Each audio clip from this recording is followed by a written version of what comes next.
ভাবুন তো, আপনি হাঁটছেন কয়েকশো ফুট উপরে, পায়ের নিচে আছে স্বচ্ছ কাঁচ, আর গভীর খাদে দেখা যাচ্ছে নীল সমুদ্র। স্বপ্নের মতো মনে হলেও এটি সত্যি। ভারতের উপকূলীয় শহর বিশাখাপত্তনমে উন্মুক্ত হলো দেশের সবচেয়ে দীর্ঘ গ্লাস স্কাইওয়াক, যা একসঙ্গে ভয় আর সৌন্দর্য দুটোরই প্রতীক।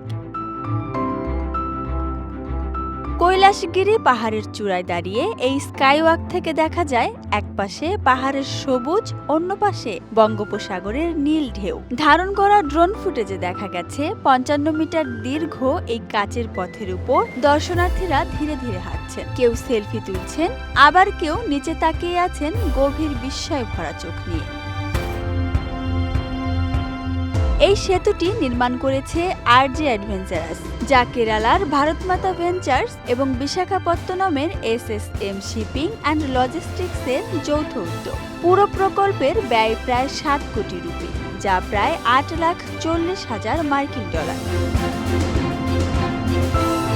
ব্রিজটিতে ব্যবহার করা হয়েছে ৪০ মিটার পুরু ৩ স্তরের টেম্পার্ড ল্যামিনেটেড গ্লাস, যা ৪০ টন ইস্পাতের কাঠামোর ওপর দাঁড়িয়ে আছে। প্রতি বর্গমিটারে এটি ৫০০ কিলোগ্রাম পর্যন্ত ওজন সহ্য করতে পারে, তাই নিরাপত্তার স্বার্থে একসঙ্গে সর্বোচ্চ ৪০ জন দর্শনার্থী প্রবেশের অনুমতি পান।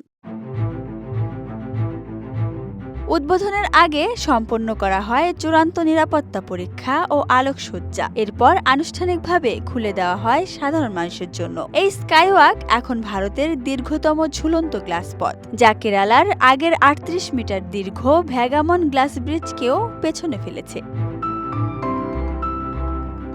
কৈলাসগিরির এই স্কাইওয়াকে দাঁড়িয়ে মনে হয় মনের সব ভয় যেন হারিয়ে যাচ্ছে, আর রোমাঞ্চ ছুঁয়ে ফেলছে আকাশকে। এ যেন এক অনন্য অভিজ্ঞতা, যেখানে কাচের উপর দাঁড়িয়ে উপভোগ করা যায় এই রহস্যময় পৃথিবীর সৌন্দর্য।